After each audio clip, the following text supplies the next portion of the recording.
Lanthokjari Science Magazine ngasigi thauramda thamjari carbon dioxide sijinnaduna plastic puthokpagi anouba sinkaanglon amadi pambi dagi cancer phahanba ngmba hidak lwthokpa haiba hiramsida Department of Chemistry National Institute of Technology Manipur da Assistant Professor oina thopuriba Dr. Wangkheirakpam Sujata ga ekhoigi mihut Raichanda Chingtham goknaduna wari saba Carbon dioxide sijinnaduna plastic puthokpagi anouba sinkaanglon Plastic ki pothok asibu malimgi mafam ayambada ka hena sijinnari malimgi oina kumlising anika kunmathoida puthokhiba apunba plastic si million metric ton 340.8 ni haina pane ngasidi aikhoigi phajarba malim sida achouba singnaba ama oirare haibasi mipung khudingmakna khangnare lakadoriba lising ani nifu phawbigi manungdadi plastic pollution loisingani haibigi pandamsu thamlakli adubu asuk yamna kanaraba plastic amasung plastic ki pothoksing asibu icham chamna hek manghanba haibasibu chumgadrane haibigi wahangsu hangnadaba nate malemgi mafam kayadagi France ta leiba University of Leeds ta thabok tawriba chemist ki khuppu amana carbon dioxide sijinnaduna semba anouba makhalgi polyurethane haiba yamna line recycle tawba yaba plastic sing sem sabagi kayatsu puthokre American chemistry gi chephong da phongdokhiba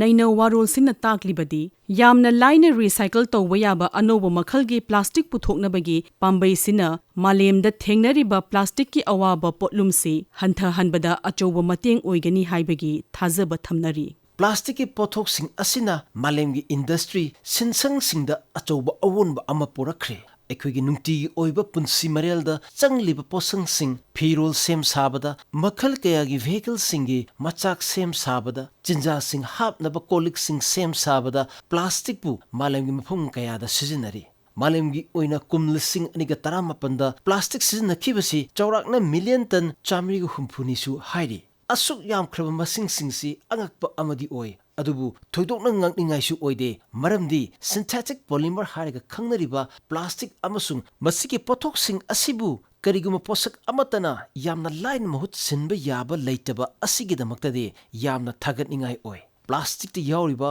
thoidok hendokpa matik mayai hairagadi plastic sing asi yamna yangi mamalsu yamna hongi yamna thajadana hiram kayada sijinaba yabasini adubu plastic sijinnabagi khudong sadaba hairagadi sijinnaba yadraba plastic singi potlam singadu recycle tawbada thengnariba khudong sadaba asini recycle tawbada oithokloidabase plastic singbu sem sabada sijinnariba fossil ge resource sing sida akai atoi thokhanbada natna mahoshagi akoibada amade irang ipakta matam sangna tumbangamdana leiba ngmba asini Aikhoigi khunaisina tawgadaba amadi pamlibadi mapunsi loiraba sijinnaba yadraba matamda plastic ki pothok singdu yamna yangna recycle tawba ngamba oigadabani haibasini hiram sida thijinbada maru oiba thodang lawriba France ta leiba University of Leeds ta thabak tawriba thijilloi singna University of Mons ka khutsam naraga achouba thodang pangthokli amasung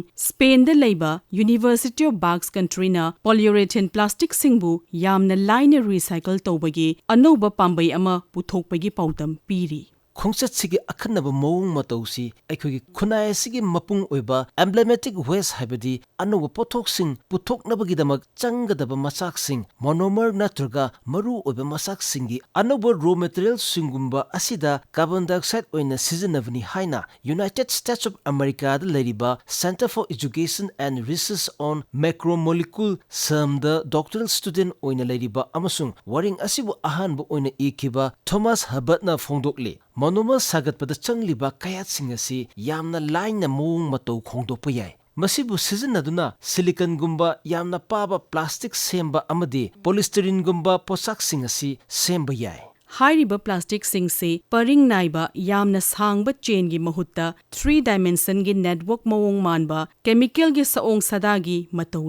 Hairiba chemical ge saong sadagi matause recycle tawbada khudong chadaba thermoset ka yamna naknaba mari leinai matang sida panba yabadi semliba polyurethane singse thermoset ki mawong matawgum sem sabagi mahutta inong nauba masagi chemical bond leijai Polyurethane singse chemical bond sindok sinjin tauba amadi maisa khajiktang pisinduna reaction tauraga makhoigi saong sada semdok semjin tauba yai. ख्वाइदगी हेन खुदोंग चाबा पीरिबा अनौबा सिनकांगलोन technology असिना मपुनसि लोरेबा सिजनबा याद्रबा plastic सिंग अदुबु recycle तौदुना Hiram कयादा सिजनबा याबा अनौबा पोषक कया same साबा याबगी मतिक मया यामना चेली असिगुम्बा plastic सिंग असिदा मैसा पिसंदुना इचम चंबा पोषक सिंगी सउंग सदादा Semba नत्रगा अतोपा plastic मखल सिंग यानसिन्नदुना अनौबा मतिक मया चेनबा hybrid material सिंग Semba नत्रगा plastic सिंग अदुबु यामना पिकना थुकाइदुना रिसाइकल तौबदा चंगलिबा मसाक सिंग नत्रगा हाना यौजरंबा मचु मसाक सिंग मांगनबगी सिंगथानिंगाई ओरिबा मोनोमरगी मचाक सिंग ओइनसु ओंथोपु याय. तुंगदा लाकदबा मतमदा कानबा पीगदौरिबा कार्बन डाइऑक्साइड के इंडस्ट्रियलाइजेशन असिदा मित्येंग थमदुना प्लास्टिक पु अकोइबगी मवोंगदा अकाइबा पिहंदना तुंग कोइना सिजिन्नबा यानबगी कार्बन डाइऑक्साइड सिजिन्नदुना पांगथोपा चांगयेंगसिना उटलिबदी वेस्ट कार्बन डाइऑक्साइड से हकथेंगनाना केमिकल रिसोर्स ओइना सिजिन्नबा याय. हौजिक पांगथोकलिबा चांगयेंगसे प्लास्टिक पु अकोइबगी फिबमदा अकाइबा पिहंदना तुंग कोइना सिजिन्नबा यानबगी कार्बन डाइऑक्साइड सिजिन्नबगी अहौबा खोंगथांगनी हाइना centre for education and research on macromolecules अदुगा फ्रांस लैबा यूनिवर्सिटी ऑफ लीड्सता केमिस्ट ओइना थौपुरिबा क्रिस्टोफ डी ट्रेम्बलरना फोंदोकली. अदुगा यामना सिंगथानिंगाई ओइना खंगबा ngamlibadi नौंगना पुथोकलिबा प्लास्टिक की मचाक सिंगसे हाना सिजिन्नदुना लागलिबा पेट्रोसोर्स प्लास्टिक खरगा मानबा मतिक मयाई सिंग याउरी. अखोइगी निमित खुदिंगी चंगदबा याद्रबा यामना लाइना फंगबा ngamba पोचंग अमा ओरिबा प्लास्टिक असिबु तुंग कोइना सिजिन्नबा यानबा अमदि अकोइबगी फिबमदा अकाइबा पीदनबा मसिगी अनौबा मखलगी सिनकांगलोन टेक्नोलॉजी असि खोंजेन यांगना चंगसिलकली. पोलियोरेथेन करी करंब मखलगी मया यावबगे हाइरिबा पोलियोरेथेन हाइबसी यामना कानबा अनोक अतिंग यादबदगी हौरगा यामना थोत थोत लावबा फाव अमसुंग यामना तेकन काइगनबगी मतिक मयाइसिंग यावरिबा पोलिमरगी मखल अमनी. सही खरसिगी मनुंगदा पेट्रोकेमिकल गी मुहुत्ता हाइरिबा पोलियोरेथेन पुथोकनबगीदमक इंडस्ट्री सिनसंग सिंगदगी पुथोकलकपा वेस्ट कार्बन डाइऑक्साइड पु सिनसंग अमदगी यामना यामबा मरु ओइबा पोचंग फीडस्टॉक ओइना अखनना सिजिन्नबा हेंगलकली. मसिना नुक्सिता कार्बन डाइऑक्साइड थादोपगी चांग हंथहनबा ngambagi pandamsu phangba ngamgani. असिगुम्बा मवोंगसे पुथोक्तुना सिजिन्नरिबा कार्बन डाइऑक्साइड से सिनसंगदगी थादोरकपा इमिशन मैखुना चिंगबदगी नत्रगा एटमॉस्फेयरदगी फाजिनदुना हकथेंगनना फंगलिबनी. Carbon capture and utilization CCU हाइरगा खंगनबा थवोंग असे हौजिक्की मतमदा खुदोंचाबा यामना पीरी. पोलियुरेथेन पुथोकपसिना एटमॉस्फेयरदगी हकचांग सोकपा याबा गैसिंग लौथोकपगा लोइनना फॉसिल फ्यूल चांग हंथहंदुना अकोइबगी फिबमदा पिरक्कदबा अकाइबगी चांग हंथहल्ली. कार्बन डाइऑक्साइड फीडस्टॉक सिंग सिजिन्नबना यामना कानबा खुदोंचाबा कया फंगबा ngami हाइबसिदी यामना चुम्मी. अदुबु मसिदा थेंगनगदबा लांथोकपा खक याररोइदबा खुदोंचादबा खरसु लाक्सिनबा मथौ तारी. पोलियोरेथेन सेम साबदा चंगलिबा टेक्निकल ओइबा वफमसिंग अदु तोंगाना थमखरगा पुथोकदौरिबा पोतकी ममल तांगबा मपांगल कनबा मपुनसी सांगबगी मयाई चेनबा मसाकसिंग अदु हेक्ता फंगनबा होटनबा हाइबसिसु अरुबा अमनी. कार्बन डाइऑक्साइड याउना सेम सारिबा पॉलीमर सिंगसी मौसाना मतोमता तुमजखी मपुनसी लोइबा नाय हाइना खल्लगसु प्लास्टिक सिजिन्नबगी पोटलुम पुमनमक पुमकोक कोकलगनी हाइबदी याखिरोय. अरोइबदा अमुक थमजरी कुम पांबीदगी कैंसर फहनबा ngamba हिदाक लौथोकपा हाइबा हिरमसिदा department of chemistry national institute of technology Manipur assistant professor ओइना थौपुरिबा डॉक्टर वांखैराकपम सुजातागा अखोइगी मिहुत राइचंदा चिंगथामगा उनदुना वारी साबा.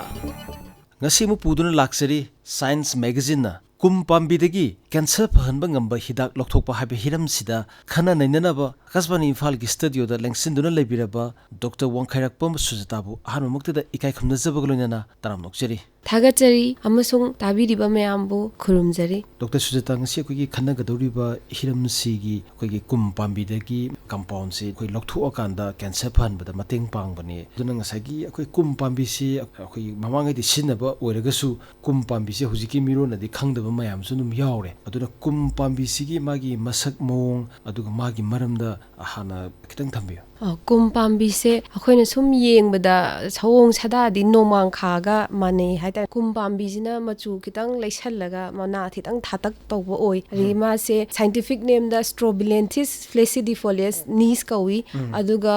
ꯀꯨꯝꯁꯦ ꯑꯩꯅ ꯂꯧꯈꯤꯕꯗ ꯀꯨꯝꯕꯤꯗꯒꯤ ꯊꯤꯈꯤꯕꯅꯤ ꯀꯔꯤꯒꯤꯅꯣꯗ ꯊꯥꯏꯅ ꯀꯨꯝꯗꯒꯤ ꯗꯥꯏ ꯑꯦꯛꯁꯇ꯭ꯔꯦꯛ ꯇꯧꯔꯒ ꯁꯤꯖꯤꯟꯅꯔꯝꯃꯤ ꯑꯗꯨꯗꯨꯅ ꯀꯨꯝꯕꯤꯁꯦ ꯀꯨꯝꯁꯤꯗꯩ ꯂꯧꯔꯒ ꯅꯤꯡꯊꯧꯅ ꯗꯥꯏ ꯑꯦꯛꯁꯇ꯭ꯔꯦꯛ ꯇꯧꯕꯒꯤ ꯃꯐꯝꯅꯦꯅ ꯊꯣꯟꯈꯤꯕꯅꯦꯅ ꯑꯩ ꯀꯨꯝꯕꯤꯗꯩ ꯆꯠꯆꯩ ꯑꯗꯣ ꯀꯨꯝꯕꯤꯁꯤꯗ ꯀꯨꯝ ꯈꯪꯕ ꯃꯤꯁꯦ ꯀꯌꯥ ꯂꯩꯔꯝꯗꯦ ꯑꯗꯨꯒ ꯃꯐꯝ ꯑꯅꯤ ꯊꯦꯡꯅꯩ ꯑꯗꯣ ꯍꯧꯕꯁꯨ ꯌꯥꯝꯅ ꯍꯧꯔꯝꯗꯔꯦ ꯑꯗꯨ ꯊꯋꯥꯏꯗꯤ ꯅꯨꯡꯉꯥꯏꯈꯤꯗꯦ ꯑꯗꯨꯁꯨ ꯑꯩꯅ ꯑꯗꯨꯗꯒꯤ ꯆꯥꯔꯥ ꯈꯔ ꯄꯨꯔꯛꯈꯤ ꯑꯗꯨꯒ ꯑꯇꯩ ꯑꯇꯩ ꯃꯐꯝꯗꯁꯨ ꯊꯤꯖꯩ ꯑꯗꯨꯗ ꯐꯪꯈꯤꯗꯦ ꯑꯗꯨꯕꯨ ꯀꯣꯟꯅ ꯑꯩꯅ ꯑꯇꯩ ꯃꯣꯏ ꯐꯥꯔꯃꯔꯁ ꯑꯦꯁꯣꯁꯤꯌꯦꯁꯟ FPO ꯀꯩꯗ ꯂꯩꯕ ꯏꯆꯤꯟ ꯏꯅꯥꯎꯁꯤꯡꯗ ꯍꯪꯕꯗ ꯃꯥꯁꯤ ꯋꯥꯏꯜꯗ ꯌꯥꯝ ꯍꯧꯋꯤ ꯍꯥꯏ ꯑꯗꯨꯒ ꯑꯩꯅ ꯃꯣꯏꯗ ꯈꯔ ꯂꯤꯡꯊꯣꯛꯄꯤꯌꯣ ꯑꯗꯨꯒꯈꯔ ꯄꯥꯛꯁꯟꯅ ꯊꯥꯕꯤꯌꯣꯅ ꯑꯩꯅ ꯍꯥꯏꯖꯈꯤ ꯑꯗꯨꯗ ꯃꯣꯏꯅ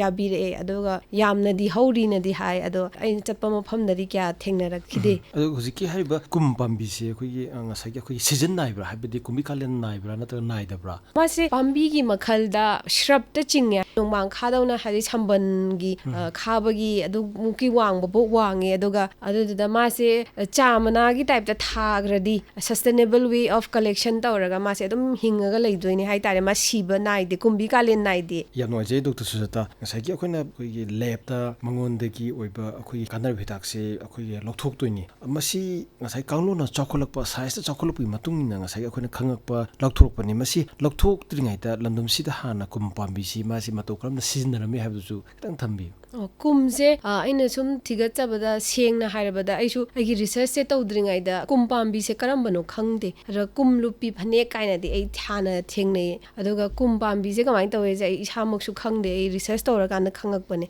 ꯑꯗꯨꯒ ꯃꯥꯁꯦ ꯊꯥꯏꯅ ꯗꯥꯏ ꯇꯧꯕꯒꯤ ꯏꯟꯗꯁꯇ꯭ꯔꯤꯗ ꯁꯤꯖꯤꯟꯅꯩ ꯑꯗꯨꯒ ꯀꯨꯝ ꯁꯨꯡꯕꯝ ꯑꯅ ꯑꯗꯩ ꯗꯥꯏ ꯏꯟꯗꯁꯇ꯭ꯔꯤ ꯑꯃꯁꯨ ꯂꯩꯔꯝꯃꯦ ꯍꯥꯏ ꯑꯗꯨꯒ ꯃꯥꯁꯦ ꯗꯥꯏꯌꯤꯡ ꯏꯟꯗꯁꯇ꯭ꯔꯤꯗꯅ ꯍꯦꯟꯅ ꯁꯤꯖꯤꯟꯅꯩ ꯍꯥꯏꯗꯤ ꯑꯩꯈꯣꯏ ꯃꯆꯨ ꯁꯪꯕꯗ ꯃꯆꯨ ꯁꯪꯕꯗ ꯑꯣꯏꯅ ꯁꯤꯖꯤꯟꯅꯩ ꯃꯅꯤꯄꯨꯔꯗꯗꯤ ꯑꯩꯅ ꯊꯦꯡꯅꯔꯛꯄꯗ ꯃꯆꯨꯁꯦ ꯂꯧꯊꯣꯛꯅꯕ ꯀꯨꯝ ꯆꯐꯨꯁꯤꯗ ꯃꯥꯁꯦ ꯇꯤꯡꯉꯒ ꯀꯣꯛꯇꯅꯕꯅ ꯀꯨꯍꯤ ꯍꯥꯞꯆꯜꯂꯦ ꯑꯗꯒꯤ ꯀꯣꯡꯒ꯭ꯔꯦꯡꯗꯒꯤ ꯁꯨꯒꯥꯏꯔꯒ ꯉꯁꯥꯏꯒꯤ ꯀꯨꯝ ꯆꯐꯨꯁꯤꯗ ꯀꯨꯝꯒꯤ ꯗꯥꯏꯁꯦ ꯁꯦꯝꯃꯦ ꯍꯥꯏꯇꯥꯔꯦ ꯊꯥꯏꯅꯒꯤꯗ ꯑꯗꯣ ꯍꯧꯖꯤꯛꯇꯤ ꯑꯗꯨ ꯆꯠꯅꯗ꯭ꯔꯦ ꯑꯗꯣ ꯀꯨꯝ ꯂꯨꯞꯄꯤ ꯐꯅꯦꯛꯁꯦ ꯑꯗꯨꯃꯥꯏꯅ ꯀꯨꯝ ꯆꯐꯨꯁꯤꯗ ꯁꯪꯅꯕꯁꯦ ꯁꯦꯝꯃꯒ ꯗꯥꯏ ꯇꯧꯔꯛꯄꯅꯦ ꯑꯗꯨꯅ ꯐꯅꯦꯛ ꯃꯃꯜꯁꯨ ꯑꯗꯨꯝ ꯇꯥꯡꯉꯦ ꯑꯗꯣ ꯍꯧꯖꯤꯛꯇꯤ ꯑꯗꯨꯝꯕ ꯄ꯭ꯔꯣꯁꯦꯁꯁꯦ ꯇꯧꯗꯕꯤꯗ ꯑꯗꯨꯝ ꯃꯣꯏꯅ ꯈꯔ ꯁꯝꯖꯜꯂꯒ ꯑꯗꯨꯝ ꯇꯧꯔꯒ ꯀꯨꯝ ꯐꯅꯦꯛꯁꯤꯗꯤ ꯂꯩꯔꯤ ꯑꯗꯨꯒ ꯊꯥꯏꯅꯒꯤ ꯀꯨꯝ ꯆꯐꯨꯗ ꯇꯧꯔꯒ ꯃꯆꯨ ꯂꯧꯊꯣꯛꯄꯁꯤꯗꯤ ꯄꯥꯛꯅ ꯎꯕ ꯐꯪꯗꯔꯦ ꯌꯥꯝ ꯅꯨꯡꯉꯥꯏꯖꯩ ꯑꯩꯈꯣꯏꯒꯤ ꯍꯧꯖꯤꯛꯀꯤ ꯀꯨꯝ ꯄꯥꯝꯕꯤꯁꯤ ꯑꯩꯈꯣꯏꯒꯤ ꯃꯥꯒꯤ ꯃꯃꯤꯡ ꯈꯛꯇꯪ ꯂꯩꯍꯧꯔꯒꯁꯨ ꯃꯤ ꯈꯨꯗꯤꯡꯃꯛꯅꯗꯤ ꯉꯁꯥꯏꯒꯤ ꯀꯨꯝ ꯄꯥꯝꯕꯤꯁꯤꯒꯤ ꯃꯥꯒꯤ ꯀꯥꯟꯅꯕ ꯑꯗꯒꯤ ꯃꯥꯒꯤ ꯁꯤꯖꯤꯟꯅꯐꯝꯁꯤꯗꯤ ꯃꯌꯥꯝꯁꯨ ꯄꯥꯛꯅ ꯈꯪꯅꯗ꯭ꯔꯦ ꯑꯩꯅ ꯃꯈꯥ ꯇꯥꯅ ꯂꯥꯛꯆꯅꯤꯡꯉꯤꯕ ꯋꯥꯐꯝꯁꯤ ꯑꯩꯈꯣꯏꯒꯤ ꯃꯅꯤꯄꯨꯔ ꯌꯨꯅꯤꯚꯔꯁꯤꯇꯤꯗ PhD ꯇꯧꯔꯤꯉꯩꯗꯗꯤ ꯃꯥꯒꯤ ꯇꯁꯦꯡꯅꯃꯛ ꯀꯨꯝ ꯄꯥꯝꯕꯤꯗꯒꯤ ꯁꯤ ꯑꯣꯖꯥꯅ ꯇꯧꯕꯤꯔꯤꯁꯤ ꯃꯔꯨꯑꯣꯏꯅ ꯃꯆꯨꯁꯤ ꯂꯣꯛꯄꯅꯦꯕ ꯅꯠꯇ꯭ꯔꯥ ꯃꯆꯨꯁꯦ ꯂꯣꯛꯑꯣꯅ ꯑꯩꯈꯣꯏꯒꯤ ꯑꯣꯖꯥꯅ ꯄ꯭ꯔꯣꯖꯦꯛ ꯊꯥꯕꯁꯦ ꯃꯆꯨ ꯂꯣꯛꯄꯒꯤ ꯊꯥꯕꯅꯦꯕ ꯑꯗꯨꯒ ꯉꯁꯥꯏꯒꯤ ꯑꯩꯈꯣꯏꯅ ꯑꯃꯨꯛ ꯍꯥꯏꯗꯤ ꯃꯆꯨ ꯂꯣꯛꯄꯗꯨꯒꯤ ꯅꯠꯇꯕ ꯑꯗꯨꯗꯒꯤ ꯍꯦꯟꯅ ꯀꯥꯟꯅꯕ ꯑꯃ ꯐꯪꯉꯛꯄꯅꯦꯕ ꯅꯠꯇ꯭ꯔꯥ ꯑꯗꯨꯝ ꯗꯥꯏꯁꯦ ꯈꯔ ꯌꯥꯝ ꯂꯧꯊꯣꯛꯇ꯭ꯔꯗꯤ ꯌꯥꯗꯦ ꯑꯗꯨꯗ ꯍꯧꯖꯤꯛ ꯗꯥꯏꯁꯦ ꯁꯨꯝ ꯂꯧꯊꯣꯛꯅꯕ ꯍꯣꯠꯅꯕꯗ ꯑꯩꯅ ꯑꯅꯧꯕ ꯑꯃ ꯐꯪꯉꯛꯑꯦꯕ ꯑꯁꯦ ꯑꯅꯧꯕ ꯑꯃ ꯐꯪꯉꯛꯑꯦꯅ ꯑꯩꯅ ꯑꯗꯨ ꯐꯖꯅ ꯂꯧꯊꯣꯛꯑꯒ ꯌꯦꯡꯕꯅꯦ ꯑꯗꯨꯒ ꯑꯩꯈꯣꯏꯅ ꯗꯥꯇꯥ ꯃꯌꯥꯝ ꯂꯧꯔꯒ UV IR NMR ꯃꯥꯁꯀꯨꯝꯕ ꯗꯥꯇꯥ ꯂꯧꯔꯒ ꯌꯦꯡꯉꯦ ꯑꯗꯨꯒ ꯃꯥꯒꯤ ꯑꯇꯩ ꯑꯇꯩ ꯄ꯭ꯔꯣꯄꯔꯇꯤꯁ ꯃꯌꯥꯝ ꯌꯦꯡꯉꯀꯥꯟꯗ ꯑꯩꯅ ꯑꯣꯖꯥꯗ ꯁꯤ ꯁꯨꯃꯥꯏꯅ ꯁꯥꯔ ꯁꯨꯃꯥꯏꯅ ꯏꯟꯗꯤꯔꯨꯕꯤꯟ ꯀꯧꯕ ꯑꯃ ꯂꯩ ꯃꯥꯁꯤꯗꯤ ꯑꯦꯟꯇꯤ ꯀꯦꯟꯁꯔꯁꯨ ꯑꯣꯏ ꯑꯣꯖꯥ ꯁꯤꯁꯦ ꯑꯗꯨꯃꯥꯏꯅ ꯑꯣꯖꯥꯒ ꯇꯥꯟꯅꯔꯒ ꯂꯧꯊꯣꯛꯄꯒꯤ ꯄ꯭ꯔꯣꯁꯦꯁꯁꯦ ꯑꯩꯅ PhD ꯇꯧꯔꯤꯉꯩꯗ ꯄꯦꯇꯦꯟ ꯐꯥꯏꯜ ꯇꯧꯖꯩ ꯄꯦꯇꯦꯟ ꯐꯥꯏꯜ ꯇꯧꯕꯁꯤ ꯑꯩꯅ ꯃꯅꯤꯄꯨꯔ ꯌꯨꯅꯤꯚꯔꯁꯤꯇꯤꯗ PhD ꯇꯧꯔꯤꯉꯩꯗ ꯐꯥꯏꯜ ꯇꯧꯈꯤꯕꯅꯦ ꯑꯗꯣ ꯈꯔ ꯀꯨꯏꯅ ꯆꯪꯕꯅꯤꯅ ꯑꯩꯅ IBSDꯗ ꯄꯣꯁ ꯗꯣꯛꯇꯔꯦꯜ ꯐꯦꯂꯣ ꯇꯧꯔꯤꯉꯩꯗꯁꯨ ꯑꯗꯨꯝ ꯑꯩ ꯄ꯭ꯔꯣꯁꯦꯁꯁꯦ ꯂꯥꯛꯑꯦ ꯍꯥꯏꯇꯥꯔꯦ ꯑꯗꯨꯗꯨꯅ ꯀꯨꯝꯁꯦ ꯑꯩꯅ ꯑꯗꯨꯝ ꯔꯤꯁꯔꯁꯁꯦ ꯇꯧꯔ ꯆꯠꯂꯦ ꯑꯗꯒꯤ ꯑꯩꯅ NITꯗ ꯑꯃꯨꯛ ꯑꯣꯖꯥ ꯑꯣꯏꯖꯔꯀꯥꯟꯗ ꯃꯥꯏ ꯑꯦꯛꯖꯥꯃꯤꯅꯦꯁꯟ ꯔꯤꯀ꯭ꯋꯦꯁ ꯑꯅ ꯑꯃ ꯂꯩ ꯑꯗꯨꯁꯨ ꯂꯥꯛꯑꯦ ꯑꯗꯨꯅ ꯂꯣꯏꯁꯟꯕꯁꯦ NITꯗ ꯇꯧꯔꯀꯥꯟda ꯀꯨꯝꯒꯤꯁꯦ ꯂꯣꯏꯁꯜꯂꯦ ꯑꯗꯨꯁꯨ ꯑꯩꯅ ꯑꯍꯥꯟꯕꯗ ꯐꯪꯗꯕ ꯑꯗꯨꯗ ꯁꯤ ꯐꯪꯉꯛꯄꯁꯤꯗ ꯑꯩꯅ ꯃꯥꯁꯦ ꯃꯆꯨꯁꯦ ꯉꯥꯡꯉꯦ ꯑꯗꯨꯗꯨꯅ ꯌꯥꯝꯅ ꯐꯖꯕ ꯃꯆꯨ ꯑꯃꯁꯨ ꯑꯣꯏꯕꯅꯤꯅ ꯑꯩꯉꯣꯟꯗ ꯌꯥꯝꯅ ꯊꯤꯒꯠꯅꯤꯡꯕꯒꯤ ꯀꯩꯅꯣ ꯑꯃ ꯄꯣꯛꯍꯟꯈꯤꯕ ꯋꯥꯈꯜ ꯑꯃ ꯑꯗꯨꯗꯒꯤ ꯑꯩꯅ ꯁꯨꯝ ꯊꯤꯒꯠꯂꯛꯄꯅꯦ ꯑꯗ ꯑꯩꯅ ꯑꯣꯖꯥꯒ ꯋꯥꯔꯤ ꯁꯥꯟꯅꯔꯒ ꯑꯗꯨꯝ ꯑꯣꯖꯥꯒ ꯄꯦꯇꯦꯟ ꯐꯥꯏꯜ ꯇꯧꯈꯤ ꯃꯥꯏ ꯂꯧꯊꯣꯛꯄꯒꯤ ꯄ꯭ꯔꯣꯁꯦꯁꯁꯦ ꯉꯁꯥꯏ ꯑꯣꯖꯥꯅ ꯃꯊꯛꯇ ꯄꯟꯕꯤꯕꯗ ꯑꯩꯈꯣꯏ ꯏꯟꯗꯤꯔꯨꯕꯤꯟ ꯍꯥꯏꯅ ꯄꯜꯂꯤꯁꯤ ꯃꯁꯤ ꯀꯝꯄꯥꯎꯟ ꯑꯣꯏꯗꯣꯏꯔꯥ ꯏꯟꯗꯤꯔꯨꯕꯤꯟꯁꯦ ꯉꯁꯥꯏꯒꯤ ꯀꯨꯝ ꯄꯥꯝꯕꯤꯁꯤꯗꯒꯤ ꯃꯅꯥ ꯃꯅꯥꯁꯤꯗꯩ ꯂꯧꯊꯣꯛꯄ ꯀꯝꯄꯥꯎꯟꯅꯤ ꯑꯗꯨꯒ ꯏꯟꯗꯤꯔꯨꯕꯤꯟ ꯍꯥꯏꯕꯁꯤ ꯀꯦꯟꯁꯔ ꯐꯍꯟꯕ ꯉꯝꯕ ꯀꯦꯟꯁꯔ ꯁꯦꯜꯁꯤꯡꯕꯨ ꯀꯟꯇ꯭ꯔꯣꯜ ꯇꯧꯕ ꯉꯝꯕ ꯀꯝꯄꯥꯎꯟ ꯑꯃꯅꯤ ꯀꯝꯄꯥꯎꯟ ꯑꯃꯅꯤ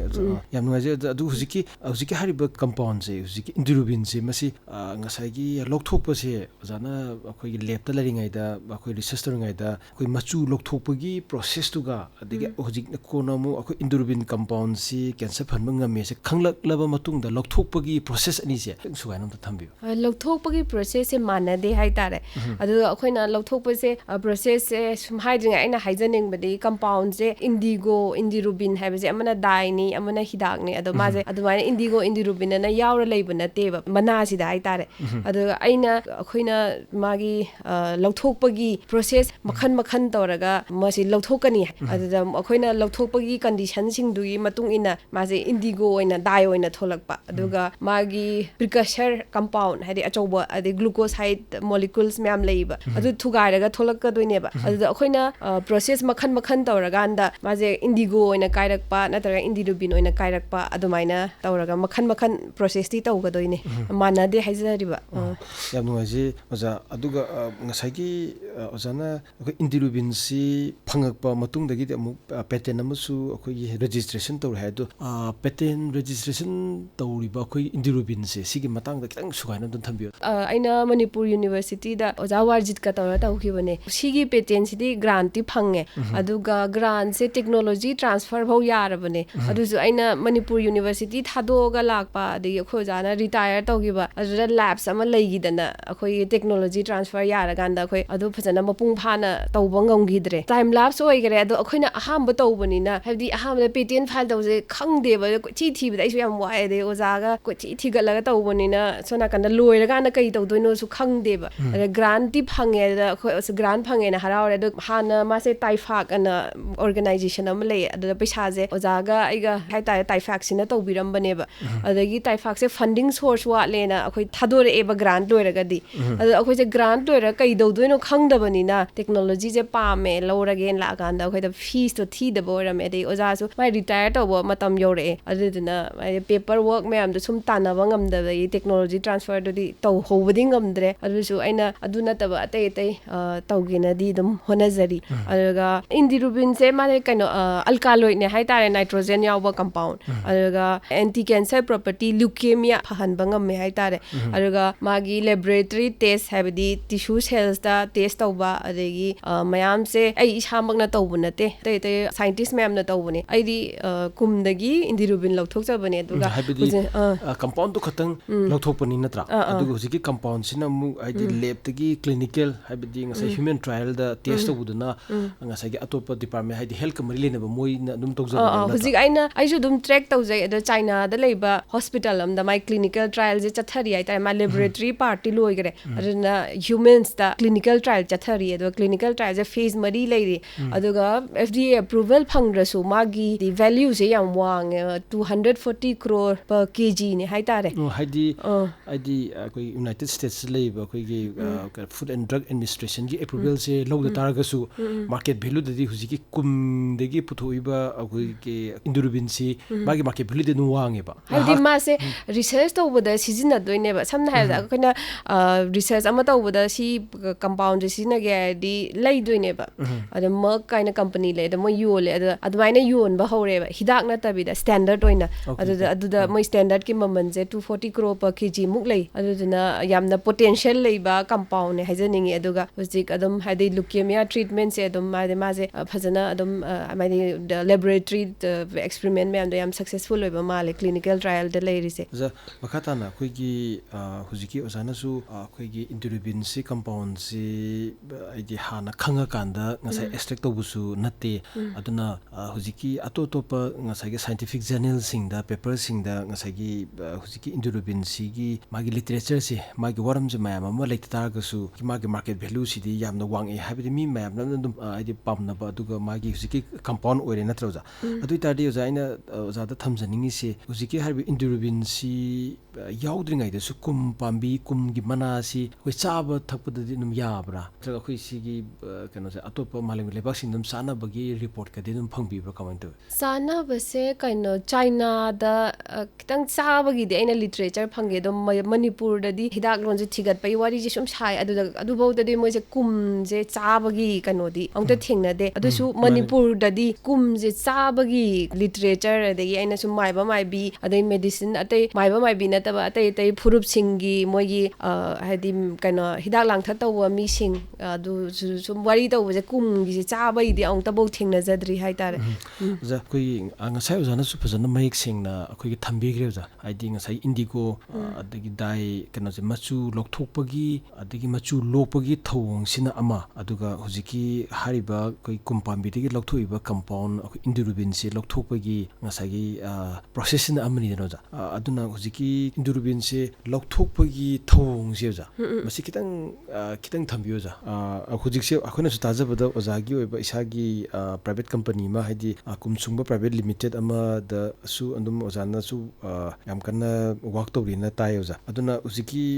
ꯏꯟꯗꯨꯔꯨꯕꯤꯟ ꯀꯝꯄꯥꯎꯟꯁꯦ ꯂꯧꯊꯣꯛꯄꯒꯤ ꯑꯩꯈꯣꯏ ꯁ꯭ꯇꯦꯟꯗꯔꯗꯥꯏꯁ ꯊꯧꯑꯣꯡꯁꯦ ꯑꯣꯖꯥ ꯃꯌꯦꯛ ꯁꯦꯡꯅ ꯑꯝꯇ ꯊꯝꯕꯤꯌꯨ ꯑꯣꯖꯥ. ꯑꯩꯈꯣꯏꯅ ꯁꯨꯡꯗꯣꯛꯅꯕ ꯈꯨꯠꯂꯥꯏ ꯑꯃ ꯑꯦꯄ꯭ꯔꯥꯇꯤꯁ ꯑꯃ ꯄꯨꯊꯣꯛꯆꯩ. ꯑꯗꯨꯁꯨ ꯑꯩꯈꯣꯏꯅ ꯑꯗꯨ ꯄ꯭ꯔꯣꯇꯦꯛꯁꯟ ꯊꯝꯃꯦ ꯏꯟꯗꯤꯌꯥꯗꯗꯤ. ꯑꯗꯨꯒ ꯍꯧꯖꯤꯛꯀꯤ ꯈꯨꯠꯂꯥꯏꯁꯤꯗ ꯑꯗꯨꯝ ꯍꯥꯞꯄꯒ ꯃꯥꯒꯤ ꯀ꯭ꯔꯨꯠ ꯑꯣꯏꯕ ꯑꯦꯛꯁꯇ꯭ꯔꯦꯛ ꯄꯨꯔꯥ ꯏꯟꯗꯤꯔꯨꯕꯤꯟꯗꯨꯗꯤ ꯑꯦꯛꯁꯇ꯭ꯔꯦꯛ ꯇꯧꯔ ꯊꯣꯛꯂꯛꯀꯗꯧ ꯅꯠꯇꯦꯕ. ꯑꯗ ꯍꯥꯟꯅ ꯑꯦꯛꯁꯇ꯭ꯔꯦꯛ ꯇꯧꯔꯒ ꯄꯨꯊꯣꯛꯑꯅꯤ. ꯑꯗꯨꯒ ꯑꯗꯨꯒꯤ ꯑꯦꯛꯁꯇ꯭ꯔꯦꯛꯇꯨꯗꯒꯤ ꯀꯣꯂꯝ ꯀ꯭ꯔꯣꯃꯦꯇꯣꯒ꯭ꯔꯥꯐꯤ ꯀꯥꯏꯅ ꯄ꯭ꯌꯨꯔꯤꯐꯤꯀꯦꯁꯟ ꯇꯦꯛꯅꯤꯛ ꯃꯌꯥꯝ ꯈ꯭ꯔꯤꯁꯇꯦꯂꯥꯏꯖꯦꯁꯟ ꯔꯤꯈ꯭ꯔꯤꯁꯇꯦꯂꯥꯏꯖꯦꯁꯟ ꯇꯧꯕ ꯑꯗꯨꯝꯕ ꯇꯧꯔꯒ ꯄ꯭ꯌꯨꯔꯤꯐꯤꯀꯦꯁꯟ ꯇꯧꯔꯀꯥꯟꯗ ꯏꯟꯗꯤꯔꯨꯕꯤꯟꯁꯦ ꯄꯨꯊꯣꯛꯀꯗꯧꯅꯦꯕ. ꯑꯗꯨꯒ ꯃꯅꯥꯗꯒꯤ ꯑꯣꯏꯅ ꯁꯨꯡꯉꯦ ꯍꯥꯏꯇꯥꯔꯦ. ꯃꯅꯥꯁꯦ ꯂꯧꯔꯒ ꯍꯧꯖꯤꯛꯀꯤ ꯑꯩꯈꯣꯏꯒꯤ ꯑꯦꯄ꯭ꯔꯥꯇꯤꯁꯇꯨꯗ ꯁꯨꯡꯉꯅꯤ. ꯑꯗꯒꯤ ꯑꯗꯨꯒꯤ ꯑꯦꯛꯁꯇ꯭ꯔꯦꯛ ꯍꯥꯏꯁꯦ ꯃꯥꯒꯤ ꯄꯦꯁ ꯐꯣꯝꯗ ꯂꯧꯊꯣꯛꯑꯅꯤ. ꯑꯗꯨꯒ ꯑꯩꯈꯣꯏꯅ ꯄꯦꯁꯁꯦ ꯑꯃꯨꯛ ꯀꯣꯂꯝ ꯀ꯭ꯔꯣꯃꯦꯇꯣꯒ꯭ꯔꯥꯐꯤ ꯇꯧꯔꯒ ꯄ꯭ꯌꯨꯔꯤꯐꯥꯏ ꯇꯧꯕ. ꯑꯗꯨꯒ ꯑꯃꯨꯛ ꯔꯤꯈ꯭ꯔꯤꯁꯇꯦꯂꯥꯏꯖꯦꯁꯟ ꯑꯃꯨꯛ ꯇꯧꯋꯦ ꯃꯥꯒꯤ ꯄ꯭ꯌꯨꯔꯤꯇꯤꯁꯦ ꯋꯥꯡꯅꯕꯅ. ꯑꯗꯨꯃꯥꯏꯅ ꯇꯧꯔꯒ ꯁꯨꯡꯗꯣꯛꯆꯗꯣꯏꯅꯦ. ꯃꯅꯥꯁꯦ ꯑꯣꯖꯥ ꯑꯩꯈꯣꯏꯒꯤ ꯑꯅꯧꯕ ꯑꯣꯏꯗꯣꯏꯔꯥ ꯅꯠꯇ꯭ꯔꯒ ꯑꯩꯈꯣꯏꯒꯤ ꯀꯔꯝꯕ ꯍꯥꯏꯇꯥꯔꯦ ꯃꯇꯣꯟ ꯑꯣꯏꯔꯒꯁꯨ ꯃꯌꯣꯟꯗꯒꯤ ꯃꯅꯥ 3 ꯁꯨꯕ ꯂꯩꯗꯅ ꯑꯣꯖꯥ. ꯃꯉꯥ ꯇꯔꯨꯛ ꯁꯨꯔꯒꯗꯤ ꯃꯅꯥꯁꯤꯡꯗꯣ ꯂꯤꯁꯜꯂꯛꯏꯗꯅ. ꯑꯗꯨꯅ ꯃꯅꯥꯁꯤ ꯑꯣꯏꯔꯒꯁꯨ ꯃꯇꯣꯟ ꯊꯪꯕ ꯃꯅꯥ ꯑꯣꯏꯗꯣꯏꯔꯥ ꯅꯠꯇ꯭ꯔꯒ ꯑꯩꯈꯣꯏꯒꯤ ꯃꯌꯥꯏ ꯑꯣꯏꯔꯞ ꯇꯧꯕ ꯅꯠꯇ꯭ꯔꯒ ꯈꯤꯇꯪ ꯂꯤꯕ ꯅꯠꯇ꯭ꯔꯒ ꯑꯅꯧꯕꯗꯣ ꯀꯔꯝꯕ ꯑꯣꯏꯒꯦ ꯑꯣꯖꯥ? ꯑꯗꯨꯝ ꯑꯩꯈꯣꯏꯅ ꯃꯇꯣꯟꯁꯦ ꯂꯧꯋꯦ ꯍꯥꯏꯇꯥꯔꯦ. ꯄꯥꯝꯕꯤꯁꯦ ꯍꯤꯡꯍꯧꯅꯕ ꯃꯇꯣꯟ ꯂꯧꯔꯒ ꯑꯗꯨꯝ ꯌꯥꯏ. ꯑꯗꯨꯝ ꯍꯥꯟꯅ ꯑꯔꯤꯕꯁꯤꯁꯨ ꯑꯗꯨꯝ ꯁꯤꯖꯤꯟꯅꯩ. ꯑꯗꯣ ꯑꯩꯈꯣꯏꯅ ꯑꯌꯥꯝꯕ ꯃꯇꯣꯟꯁꯦ ꯂꯧꯋꯦ. ꯑꯩꯈꯣꯏꯒꯤ ꯍꯧꯖꯤꯛꯀꯤ ꯍꯥꯏꯔꯤꯕ ꯀꯨꯝꯒꯤ ꯃꯅꯥ ꯃꯇꯣꯟꯁꯤ ꯑꯩꯈꯣꯏꯒꯤ ꯂꯦꯞꯇ ꯇꯧꯕ ꯃꯇꯝꯗ ꯀꯔꯝꯕ ꯌꯨꯅꯤꯠꯇ ꯇꯧꯔꯀꯥꯟꯗ ꯀꯌꯥꯝ ꯌꯥꯝꯅ ꯄꯨꯊꯣꯛꯏ ꯑꯣꯖꯥ? ꯃꯥꯁꯦ ꯀꯩꯅꯣꯅꯦ ꯑꯩꯈꯣꯏꯅ ꯇꯧꯕꯗꯗꯤ ꯂꯥꯔꯖ ꯁ꯭ꯀꯦꯜꯗ ꯇꯧꯗꯦ ꯂꯦꯕꯣꯔꯦꯇꯔꯤꯗꯗꯤ. ꯑꯗꯨꯗ ꯌꯤꯜꯁꯦ 0.38% ꯃꯨꯛ ꯑꯣꯏꯕꯅꯦ. ꯑꯗ ꯁꯨꯃꯥꯏꯅ ꯅꯦꯆꯔꯦꯜ ꯄ꯭ꯔꯗꯛꯀꯤꯗꯤ ꯌꯥꯝ ꯋꯥꯡꯉꯦ ꯍꯥꯏꯇꯥꯔꯦ. ꯑꯗꯨꯒ 0.38%ꯁꯦ ꯂꯧꯊꯣꯛꯏꯁꯦ ꯀꯦꯖꯤ ꯀꯌꯥꯃꯨꯛꯇ ꯅꯠꯇ꯭ꯔꯒ ꯍꯥꯏꯗꯤ ꯁꯨꯃꯥꯏꯅ ꯒ꯭ꯔꯥꯝ 100ꯗꯒꯤ 0.38 ꯒ꯭ꯔꯥꯝ ꯑꯣꯏꯗꯣꯏꯕ. 0.38% ꯃꯥꯒꯤ ꯌꯤꯜꯁꯦ. ꯑꯗꯨꯃꯥꯏꯅ ꯑꯗꯨꯝ ꯋꯥꯡꯉꯦ ꯍꯥꯏꯇꯥꯔꯦ. ꯑꯇꯩ ꯀꯩꯅꯣ ꯇꯦꯛꯁꯣꯜꯒꯨꯝꯕ ꯑꯦꯟꯇꯤꯀꯦꯟꯁꯔ ꯂꯩꯕꯁꯦ ꯃꯣꯏ ꯌꯤꯜꯁꯦ ꯌꯥꯝ ꯄꯣꯔ ꯑꯣꯏꯌꯦꯕ. ꯑꯗꯨ ꯇꯥꯔꯁꯨ ꯑꯗꯨꯝ ꯌꯥꯗꯕꯒꯤ ꯑꯗꯨꯝ ꯂꯧꯊꯣꯛꯑꯦ ꯍꯥꯏꯇꯥꯔꯦ. ꯑꯗꯨꯒ ꯑꯗꯨꯝꯕ ꯀꯝꯄꯦꯌꯔ ꯇꯧꯔꯨꯔꯗꯤ ꯑꯗꯨ ꯌꯤꯜꯁꯦ ꯑꯗꯨꯝ ꯌꯥꯝꯃꯦ ꯍꯥꯏꯖꯅꯤꯡꯉꯦ. ꯍꯧꯖꯤꯛꯀꯤ ꯑꯣꯖꯥꯅ ꯗꯦꯕꯂꯞ ꯇꯧꯔꯤꯕ ꯃꯦꯁꯤꯟꯁꯦ ꯑꯣꯖꯥ ꯁꯤꯁꯨ ꯑꯗꯨꯝ ꯑꯩꯈꯣꯏꯒꯤ ꯂꯝꯗꯝꯁꯤꯗ ꯑꯗꯨꯝ ꯇꯧꯕꯤꯕ꯭ꯔꯥ? ꯍꯥꯏꯗꯤ ꯃꯁꯤꯒꯤ ꯇꯦꯛꯅꯣꯂꯣꯖꯤ ꯅꯣ ꯍꯥꯎꯁꯦ ꯍꯥꯏꯕꯗꯤ ꯉꯁꯥꯏꯒꯤ ꯁꯥꯏꯟꯇꯤꯐꯤꯛ ꯏꯅꯣꯚꯦꯁꯟꯁꯦ ꯑꯗꯨꯝ ꯑꯣꯖꯥꯅ ꯑꯗꯨꯝ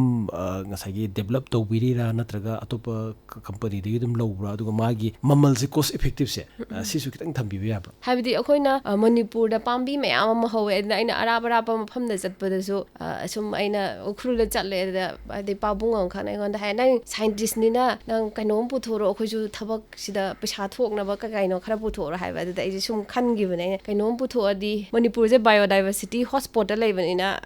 ꯍꯥꯏꯗꯤ ꯃꯦꯗꯤꯁꯤꯅꯦꯜ ꯄ꯭ꯂꯥꯟ ꯃꯌꯥꯝ ꯑꯃ ꯂꯩꯕ. ꯑꯗꯒꯤ ꯑꯩꯅ ꯀꯨꯝꯁꯤꯁꯨ ꯍꯥꯟꯅ ꯑꯩꯈꯣꯏ ꯈꯪꯗꯦ. ꯑꯗꯨꯗꯨꯅ ꯍꯧꯖꯤꯛ ꯑꯩꯈꯣꯏ ꯍꯤꯗꯥꯛ ꯂꯣꯟꯒꯁꯦ ꯐꯖꯅ ꯐꯥꯀꯠꯂꯗꯤ ꯑꯇꯩ ꯃꯌꯥꯝ ꯑꯃꯁꯨ ꯂꯩꯔꯝꯒꯅꯤ ꯈꯜꯂꯦ. ꯑꯗꯨꯗ ꯁꯨꯝꯕ ꯍꯥꯏꯗꯤ ꯃꯥꯁꯦ ꯌꯥꯝꯅ ꯄꯣꯇꯦꯟꯁꯤꯌꯦꯜ ꯂꯩꯕ ꯄꯥꯝꯕꯤ ꯃꯌꯥꯝ ꯂꯩꯕꯅꯤꯅ ꯑꯗꯨꯒ ꯑꯩꯈꯣꯏꯅ ꯑꯦꯛꯁꯇ꯭ꯔꯦꯛꯁꯟ ꯇꯧꯕꯁꯦ ꯌꯥꯝ ꯋꯥꯏ ꯍꯥꯏꯇꯥꯔꯦ. ꯁꯣꯛꯁꯂꯦꯠ ꯀꯥꯏꯅ ꯄꯥꯡꯈꯠꯄꯗ ꯌꯥꯝ ꯋꯥꯕ. ꯑꯗꯩ ꯃꯣꯏ ꯍꯤꯇꯤꯡ ꯀꯨꯂꯤꯡ ꯁꯤꯁꯇꯦꯝ ꯌꯥꯎꯕ ꯑꯗꯨꯗꯣ ꯇꯧꯅꯕꯗ ꯌꯥꯝ ꯋꯥꯏ ꯍꯥꯏꯇꯥꯔꯦ ꯑꯩꯈꯣꯏ PhDꯗ. ꯑꯗꯨꯁꯦ ꯅꯣꯔꯃꯦꯜ ꯃꯤ ꯑꯃꯅ ꯍꯥꯏꯗꯤ ꯌꯥꯝꯅ ꯍꯥꯏꯗꯤ ꯀꯩꯅꯣꯝꯃ ꯍꯧꯒꯠꯆꯒꯦ ꯈꯜꯂꯁꯨ ꯃꯗꯨ ꯈꯨꯠꯂꯥꯏꯗꯣ ꯇꯧꯔꯗꯤ ꯌꯥꯝ ꯂꯨꯅꯤꯅ ꯑꯩꯅ ꯈꯟꯖꯈꯤꯕ. ꯑꯗꯨꯗꯈꯤꯇꯪ ꯍꯥꯏꯕꯗꯤ ꯈꯤꯇꯪ ꯂꯥꯏꯕ ꯑꯗꯒꯤ ꯀꯣꯁ ꯏꯐꯦꯛꯇꯤꯞ ꯑꯣꯏꯕ. ꯑꯗꯩ ꯀꯣꯁ ꯏꯐꯦꯛꯇꯤꯞ ꯍꯥꯏꯁꯦ एनर्जीꯁꯨ ꯌꯥꯝ ꯁꯤꯖꯤꯟꯅꯔꯔꯣꯏ. ꯑꯗꯨꯒ yieldꯗꯗꯤ ꯀꯝꯄ꯭ꯔꯣꯃꯥꯏꯁ ꯇꯧꯗꯕ ꯑꯗꯨꯃꯥꯏꯅ ꯇꯧꯕ ꯄ꯭ꯔꯣꯁꯦꯁ ꯑꯃ ꯄꯨꯊꯣꯛꯆꯕꯅꯤ ꯍꯥꯏꯇꯥꯔꯦ. ꯑꯩꯈꯣꯏꯅ ꯀꯩꯅꯣꯒꯤ ꯏꯟꯗꯤꯔꯨꯕꯤꯟꯒꯤ ꯄꯦꯇꯦꯟ ꯐꯥꯏꯜ ꯇꯧꯀꯥꯟꯗ ꯆꯥꯏꯅꯤꯁ ꯄꯦꯇꯦꯟ ꯑꯃ ꯂꯩ. ꯑꯗꯨꯗꯩ ꯑꯩꯈꯣꯏꯅ 100-fold ꯍꯦꯟꯈꯤꯕꯅꯦ yieldꯁꯦ. ꯑꯗꯨꯁꯨ ꯍꯤꯗꯥꯛꯀꯨꯝꯕꯁꯦ yield ꯌꯥꯝꯗ꯭ꯔꯁꯨ ꯑꯗꯨꯝ ꯂꯧꯊꯣꯛꯇꯕ ꯌꯥꯗꯦꯕ ꯃꯥꯗꯣ ꯐꯔꯤꯕꯅꯤꯅ ꯍꯥꯏꯇꯥꯔꯦ ꯑꯗꯨꯃꯥꯏꯅ ꯇꯧꯔꯒ ꯑꯩꯈꯣꯏꯒꯤ ꯄ꯭ꯔꯣꯁꯦꯁꯁꯦ ꯍꯥꯟꯅꯁꯤꯗꯒꯤ ꯑꯩꯈꯣꯏꯅ 100-fold ꯏꯜꯁꯦ ꯍꯦꯟꯕꯒꯤ ꯑꯗꯨꯃꯥꯏꯅ ꯄꯦꯇꯦꯟꯁꯦ ꯐꯪꯈꯤꯕꯅꯦꯕ ꯑꯗꯨꯃꯥꯏꯅ ꯑꯣꯖꯥ ꯍꯧꯖꯤꯛꯀꯤ ꯀꯝꯄꯥꯎꯟꯁꯦ Interviewee ꯑꯩꯈꯣꯏꯒꯤ ꯒ꯭ꯂꯣꯕꯦꯜ ꯃꯥꯔꯀꯦꯠꯇꯒꯤꯗꯤ ꯗꯤꯃꯥꯟꯒ ꯑꯗꯨꯝ ꯂꯥꯛꯄꯤꯕ ꯂꯩꯕ꯭ꯔꯥ ꯀꯃꯥꯏꯅ ꯇꯧꯏ ꯑꯣꯖꯥ ꯂꯩꯕ ꯍꯥꯏꯗꯤ ꯑꯗꯨꯃꯥꯏꯅ ꯇꯦꯛꯅꯣꯂꯣꯖꯤ ꯇ꯭ꯔꯥꯟꯁꯐꯔꯒꯤ ꯂꯥꯛꯑꯦ ꯑꯗꯨꯒ ꯍꯧꯖꯤꯛꯇꯤ ꯑꯃꯨꯛ ꯑꯩꯅ ꯄ꯭ꯔꯣꯖꯦꯛꯀꯨꯝꯕ ꯊꯥꯕꯗ ꯑꯩꯒꯤ ꯄ꯭ꯔꯣꯁꯦꯁꯁꯦ ꯏꯟꯁꯇ꯭ꯔꯨꯃꯦꯟꯁꯤꯒ ꯇꯧꯔꯒ ꯍꯥꯏꯕꯁꯦ ꯍꯧꯖꯤꯛꯀꯤ ꯃꯁꯤꯟꯁꯤꯒꯤ ꯐꯟꯗꯤꯡ ꯑꯃ ꯐꯪꯉꯦ IIT ꯒꯨꯋꯥꯍꯥꯇꯤ ꯕꯥꯏꯑꯣꯅꯦꯁꯇꯒꯤ ꯑꯗꯨꯗꯨꯅ ꯑꯩꯅ ꯀꯩꯒꯨꯝꯕ ꯇꯦꯛꯅꯣꯂꯣꯖꯤꯁꯦ ꯃꯤꯉꯣꯟꯗ ꯄꯤꯅꯤꯡ ꯇꯥꯔꯗꯤ ꯕꯥꯏꯑꯣꯅꯦꯁ ꯌꯥꯎꯔ ꯆꯠꯀꯗꯧꯅꯦꯕ ꯑꯗꯨꯗꯨꯒ ꯑꯩꯅ ꯍꯥꯏꯗꯤ ꯃꯣꯏꯒꯤ ꯊ꯭ꯔꯨꯗ ꯇꯧꯔꯒ ꯆꯠꯀꯗꯧꯅꯦꯕ ꯍꯥꯏꯗꯤ ꯍꯌꯦꯡ ꯀꯝꯄꯅꯤꯁꯤꯅ ꯂꯧꯈ꯭ꯔꯀꯥꯟꯗ ꯃꯣꯏꯅ ꯌꯣꯜꯂꯤ ꯈꯨꯗꯤꯡꯒꯤ ꯔꯣꯌꯦꯜꯇꯤ ꯀꯥꯔꯛꯄ ꯀꯥꯏꯅ ꯑꯗꯨꯗꯣ ꯑꯩ ꯏꯊꯟꯗꯅ ꯇ꯭ꯔꯦꯛ ꯇꯧꯕ ꯉꯝꯃꯣꯏꯕ ꯑꯗꯨꯅ ꯉꯁꯥꯏꯒꯤ ꯄ꯭ꯔꯣꯁꯦꯁꯇꯨꯗ ꯇꯧꯔ ꯆꯠꯀꯗꯧꯅꯤꯅ ꯑꯩꯗꯤ ꯍꯥꯏꯅꯔꯒ ꯊꯝꯃꯦ ꯍꯥꯏꯕꯗꯤ ꯌꯥꯝ ꯅꯛꯅ ꯑꯩꯈꯣꯏꯒꯤ ꯑꯗꯨꯝ ꯀꯝꯄꯥꯎꯟꯁꯦ ꯑꯗꯨꯝ ꯍꯥꯏꯗꯤ ꯂꯩꯒ ꯂꯥꯛꯄꯒꯤ ꯂꯝꯕꯤꯗ ꯂꯩꯔꯦ ꯍꯥꯏꯕꯅꯤ ꯂꯝꯕꯤꯗ ꯂꯩꯔꯦ ꯑꯗꯣ ꯑꯩꯅ ꯉꯁꯤ ꯈꯥꯏꯗꯣꯛꯑꯒ ꯑꯗꯨꯝ ꯑꯩ ꯊꯥꯒꯠꯄꯗ ꯑꯗꯨꯝ ꯀꯁꯇꯃꯔ ꯂꯥꯛꯀꯅꯤꯅ ꯈꯜꯂꯦꯕ ꯑꯗꯨꯁꯨ ꯑꯩꯅ ꯄ꯭ꯔꯣꯄꯔ ꯔꯨꯠꯇ ꯆꯠꯅꯤꯡꯉꯦ ꯍꯥꯏꯇꯥꯔꯦ ꯃꯈꯥ ꯇꯥꯔꯛꯄꯗ ꯑꯣꯖꯥꯗꯒꯤ ꯑꯩꯈꯣꯏꯅ ꯈꯪꯖꯅꯤꯡꯉꯤꯁꯦ ꯑꯣꯖꯥꯅ ꯗꯦꯕꯂꯞ ꯇꯧꯕ ꯑꯩꯈꯣꯏꯒꯤ ꯃꯦꯁꯤꯟꯁꯦ ꯁꯤꯁꯨ ꯑꯗꯨꯝ ꯃꯤꯅ ꯑꯗꯨꯝ ꯑꯩꯈꯣꯏꯒꯤ ꯄꯥꯝꯕꯒꯤ ꯗꯤꯃꯥꯟꯒꯗꯤ ꯑꯗꯨꯝ ꯇꯧꯕꯤꯕ꯭ꯔꯣ ꯑꯣꯖꯥ ꯉꯍꯥꯃꯨꯛ ꯑꯩꯈꯣꯏ ꯀꯩꯅꯣꯗ ꯗꯦꯜꯂꯤꯗ ꯀꯣꯟꯐꯔꯦꯟꯁ ꯑꯆꯧꯕ ꯑꯃ ꯆꯠꯂꯦ ꯑꯗꯨꯗ ꯃꯤ 2-3 ꯊꯦꯡꯅꯩ ꯑꯗꯨꯗ ꯑꯩꯒꯤ ꯃꯁꯤꯟꯁꯦ ꯁꯤꯖꯤꯟꯅꯅꯤꯡꯉꯦꯅ ꯑꯗꯨꯝ ꯍꯥꯏꯔꯛꯑꯦ ꯃꯍꯥꯔꯥꯁꯇ꯭ꯔꯗ ꯌꯥꯝ ꯄꯨꯊꯣꯛꯑꯦ ꯑꯗ ꯃꯣꯏ ꯑꯩꯒꯤꯁꯤꯅ ꯍꯥꯏꯕꯗꯤ ꯄ꯭ꯔꯣꯁꯦꯁꯁꯦ ꯀꯨꯝ ꯈꯛꯇꯪꯒꯤ ꯅꯠꯇꯦ ꯑꯇꯩ ꯃꯌꯥꯝꯁꯨ ꯇꯧꯋꯦ ꯑꯗꯨꯗ ꯃꯣꯏ ꯄꯥꯝꯃꯦꯅ ꯑꯗꯨꯝ ꯍꯥꯏꯔꯛꯑꯦ ꯑꯗꯨꯒ ꯑꯩꯅ ꯑꯃꯨꯛ ꯀꯩꯅꯣ ꯕꯥꯏꯑꯣꯅꯦꯁ IIT ꯒꯨꯋꯥꯍꯥꯇꯤꯗ ꯏꯟꯐꯣꯔꯝ ꯇꯧꯔꯦ ꯁꯨꯃꯥꯏꯅ ꯃꯥꯁꯦ ꯑꯩꯒꯤꯁꯦ ꯁꯨꯃꯥꯏꯅ ꯄꯥꯝꯃꯦꯅ ꯑꯗꯨꯒ ꯃꯣꯏꯅ ꯄ꯭ꯔꯣꯁꯦꯁ ꯍꯧꯔꯁꯦꯗꯤ ꯍꯥꯏꯔꯛꯑꯦ ꯑꯗꯨꯒ ꯍꯥꯏꯗꯤ ꯍꯌꯦꯡ ꯃꯣꯏꯅ ꯌꯣꯜꯂꯀꯥꯟꯗ ꯍꯥꯏꯗꯤ ꯏꯚꯟ ꯑꯩꯈꯣꯏꯗ ꯂꯥꯛꯀꯗꯧꯕ ꯔꯣꯌꯦꯜꯇꯤ ꯀꯩꯀꯩꯗꯣ ꯇ꯭ꯔꯦꯛ ꯇꯧꯅꯕ ꯊꯥꯔꯠ ꯄꯥꯔꯇꯤ ꯑꯃꯁꯨ ꯗꯔꯀꯥꯔ ꯂꯩ ꯍꯥꯏꯇꯥꯔꯦ ꯑꯗ ꯑꯗꯨ ꯃꯌꯥꯝ ꯁꯤꯟꯕꯁꯦ ꯃꯇꯝ ꯆꯪꯕꯅꯤꯅ ꯄ꯭ꯔꯣꯁꯦꯁꯇꯤ ꯍꯧꯖꯔꯦ ꯑꯗꯨꯒ ꯃꯤꯁꯨ ꯑꯗꯨꯝ ꯑꯩ ꯋꯥꯔꯤ ꯁꯥꯟꯅꯔꯒ ꯑꯗꯨꯝ ꯂꯩꯔꯦ ꯍꯥꯏꯇꯥꯔꯦ ꯑꯗ ꯍꯧꯖꯤꯛꯀꯤ ꯃꯦꯁꯤꯟꯁꯦ ꯃꯥꯒꯤ ꯀꯌꯥꯝ ꯌꯥꯝꯅ ꯂꯨꯝꯃꯤ ꯑꯗꯨ ꯃꯥꯒꯤ ꯀꯌꯥꯝꯅ ꯁ꯭ꯄꯥꯟꯁꯦ ꯃꯥꯒꯤ ꯑꯦꯔꯤꯌꯥꯁꯦ ꯃꯥꯒꯤ ꯂꯝꯀꯣꯟꯁꯦ ꯀꯌꯥꯃꯨꯛ ꯀꯪꯕ ꯃꯦꯁꯤꯟꯁꯦ ꯃꯥꯏ ꯚꯦꯔꯤꯌꯦꯟꯠ ꯁꯥꯏꯖ ꯂꯩ ꯍꯥꯏꯇꯥꯔꯦ 100 ꯂꯤꯇꯔꯒꯤ ꯚꯣꯜꯌꯨꯝꯁꯦ ꯑꯁꯤꯗ ꯑꯩꯈꯣꯏꯅ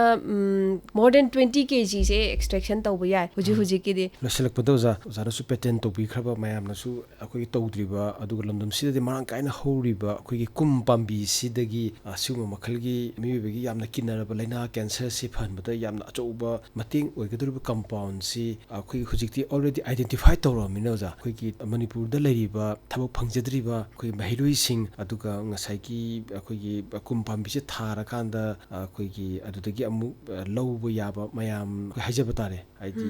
ꯉꯁꯥꯏ ꯁ꯭ꯇꯦꯛ ꯍꯣꯜꯗꯔꯁ ꯃꯌꯥꯝ ꯑꯃꯁꯤꯗ ꯑꯣꯖꯥꯅ ꯀꯔꯤ ꯋꯥꯐꯝ ꯊꯝꯕꯤꯅꯤꯡꯉꯤ ꯑꯗꯣ ꯍꯥꯏꯕꯗꯤ ꯑꯩꯅ ꯍꯥꯏꯗꯤ ꯀꯨꯝ ꯄꯥꯝꯕꯤ ꯊꯥꯔꯒ ꯉꯁꯥꯏ Interviewee ꯂꯧꯊꯣꯛꯑꯒ ꯗꯥꯏꯔꯦꯛ ꯌꯣꯟꯕ ꯌꯥꯗꯦꯕ ꯍꯥꯏꯗꯤ ꯐꯦꯛꯇꯔꯁ ꯃꯌꯥꯝ ꯑꯃ ꯆꯪꯉꯦ ꯑꯗꯣ ꯑꯩꯅ ꯉꯁꯤ ꯈꯪꯗꯕꯁꯨ ꯌꯥꯎꯔꯝꯒꯅꯤ ꯑꯗꯨꯗꯨꯅ ꯁꯨꯝ ꯑꯇꯩ ꯃꯔꯤ ꯂꯩꯅꯕ ꯁ꯭ꯇꯦꯛ ꯍꯣꯜꯗꯔꯁ ꯑꯗꯒꯤ ꯗꯤꯄꯥꯔꯠꯃꯦꯟ ꯑꯗꯨꯝ ꯃꯌꯥꯝ ꯆꯨꯡꯁꯤꯟꯅꯔꯒ ꯑꯩꯉꯣꯟꯗ ꯁꯨꯝ ꯑꯦꯗꯚꯥꯏꯁ ꯄꯤꯕꯤꯔꯁꯨ ꯅꯨꯡꯉꯥꯏꯅꯤ ꯑꯗꯨꯒ ꯑꯩ ꯉꯝꯅꯕꯗꯤ ꯇꯧꯒꯦꯅ ꯍꯣꯠꯅꯔꯤ ꯑꯗꯣ ꯁꯤꯁꯦ ꯆꯨꯝꯅ ꯁꯨꯃꯥꯏꯅ ꯑꯩꯅ ꯀꯩꯅꯣꯝ ꯌꯣꯟꯕꯩ ꯇꯥꯏꯞꯇ ꯌꯣꯟꯕꯗꯤ ꯌꯥꯔꯣꯏꯗꯣꯏꯅꯦ ꯑꯗꯨꯒ ꯑꯩꯅ ꯁꯨꯝ ꯅꯍꯥꯔꯣꯜꯁꯤꯡꯗ ꯍꯥꯏꯅꯤꯡꯕꯁꯦ ꯍꯥꯏꯗꯤ ꯑꯩꯅ ꯉꯁꯤ ꯁꯤ ꯀꯨꯝꯁꯤꯗꯒꯤ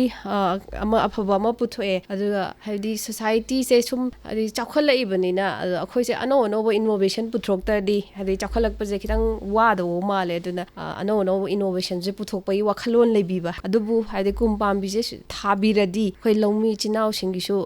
ꯑꯗꯨꯝ ꯀꯥꯟꯅꯕ ꯑꯃ ꯑꯣꯏꯅꯤꯅ ꯈꯟꯖꯩ